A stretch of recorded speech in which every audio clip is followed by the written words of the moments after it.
Hello guys, my name is Marvelous. Today we're going to learn about Under the Sea of Jesus. Um, I am teaching this, so I hope you guys enjoy.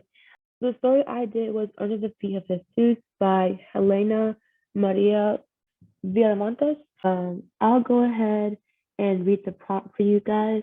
So the prompt is, the following excerpt is from a 1995 novel by Helena Maria Villamontes. The passage portrays a that's a typo. It's Estrella, like star. Anyway, the passage portrays Estrella as a young girl whose mother is a migrant worker and her reaction to the toolbox of her mother's new partner, Perfecto, as well as her experiences at school. Read the passage carefully. Then, in a well-written essay, analyze how Viramontes uses literary elements and techniques to portray the complex development of Estrella's character. So yeah, that is the prompt that we're working with for today. And I'm gonna go ahead and read. Hopefully, you guys can read along. It's a very fun read. I'm gonna try my best to make you like entertainment. So what is this? When Estrella first came upon Perfecto's red toolbox like a suitcase near the door, she became very angry. So what is this about? She had opened the tool chest and all that jumbled steel inside the box, the iron bars and things with handles, the funny shaped objects, seemed as confusing and foreign as the alphabet she could not decipher. The tool chest stood guard by the door, and she slammed the lid closed on the secret. For days she was silent with rage. The mother believed her a victim of the evil eye. Estrella hated when things were kept from her. The teachers in the schools did the same, never giving her the information she wanted.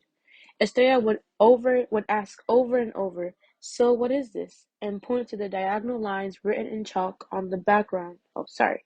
Written on Estrella would ask over and over, "So what is this?" and point to the diagonal lines written in chalk on the blackboard with a dirty fingernail.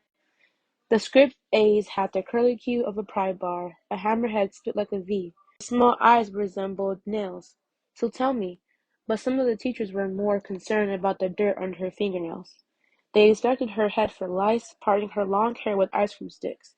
They scrubbed her fingers with their toothbrush until they were so sore she couldn't hold a pencil properly.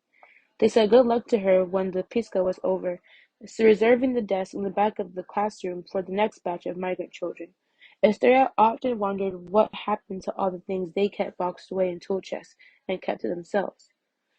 She remembered how one teacher, Miss Horn, who had the face of a crumpled Kleenex and a nose like a hook, she did not imagine this, asked how come her mamma never gave her a bath. Until then, it had never occurred to Estrella that she was dirty, that the wet towel wiped on her resistant face each morning, the vigorous brushing and tight braids her mother neatly weaved were not enough for Mrs. Horn. And for the first time, Estrella realized words could become as excruciating as rusted nails piercing the heels of her bare feet. The curves and tails of the tools made no sense, and the shapes were as foreign and meaningless to her as chalky lines on the blackboard. But Perfecto Flores was a man who came with his tool chest and stayed, a man who had no record of his own birth except for the year 1917, which appeared to him in a dream. He had a history that was unspoken, memories that only surfaced in nightmares. No one remembered knowing him before his arrival, but everyone used his name to describe a job well done.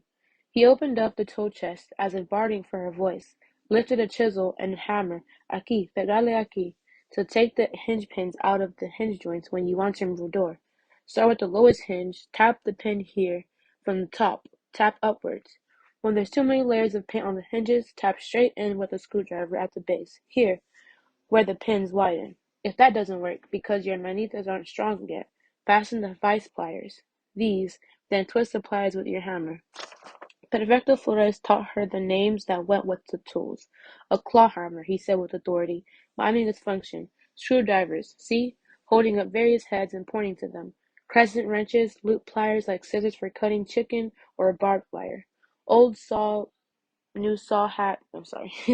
Old saw, Jesus, I'll start the sentence over. Perfecto Flores Perfecto Flores taught her the names that went with the tools. A claw hammer, he said with authority, miming its function. Screwdrivers, see? Holding up various heads and pointing to them. Crescent wrenches, loop pliers like scissors for cutting chicken or barbed wire. Old wood saw, new hacksaw, a sledgehammer. Pry bar, chisel, axe, names that gave meaning to the tools.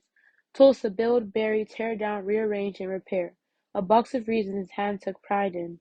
She lifted the pry bar in her hand, felt the coolness of iron and power of function, weighed the significance it awarded her, and soon she came to understand how essential it was to know these things. That was when she began to read.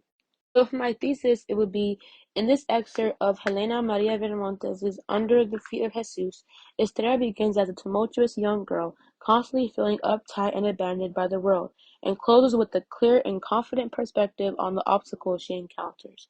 So this first paragraph, or first, my first body paragraph, will be organized by how she was in the beginning of the story. So the evidence, my first claim is Estrella was chaotic and annoying. So my claim, so my first claim was Estrella was chaotic and annoying, and my evidence would be, so what is this? So what is this about? So tell me. All those times that she, asked those questions, and the literary element is repetition and point of view. So I said the repeated dialogue from Estrella's point of view makes it feel like we're experiencing her pestering and she's annoying us, which really relays just how chaotic and all over the place and like inquisitively annoying she was. My second claim, Estrella feels ignored and powerless. The evidence is when the last part when she said Estrella realized words could become as excruciating as rusted nails piercing the heels of her bare feet. That is a simile, and I feel like the hidden message in the simile that Estrella is sad because throughout the story you don't really see her get sad, you only just see her get mad, silently mad. So it's like the simile is kind of reflective of how Estrella displays her sorrowful emotions. She like just kind of buries it down, just like the meaning is buried down in the simile. Um, and my third claim was Estera is unsatisfied or has a hole in her heart, which causes her to be angry or act out.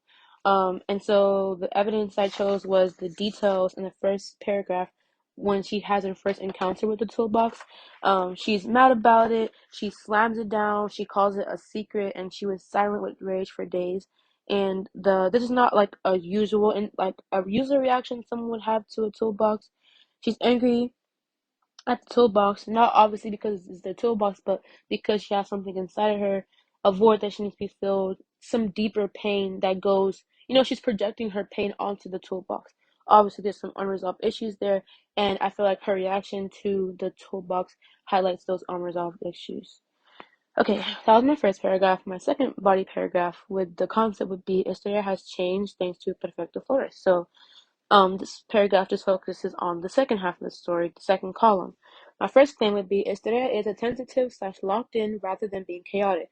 So if you see from line 61 and 67, which is the part where he is telling her like this is the ones that cut the barbed wires, he's explaining each and every tool.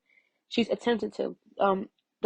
It's the sentence structure. It's a very long sentence, this one, and the long sentence structure kind of shows like one stream of consciousness that she's having. She's paying attention to each and every detail. She knows each detail, and she's focused on all the information that Perfecto is telling her because she's so eager to learn. And you don't see much of her little interruptions in this part. In fact, there's no interruptions because it's a long sentence, which also adds to my point. She's locked in. She's not chaotic.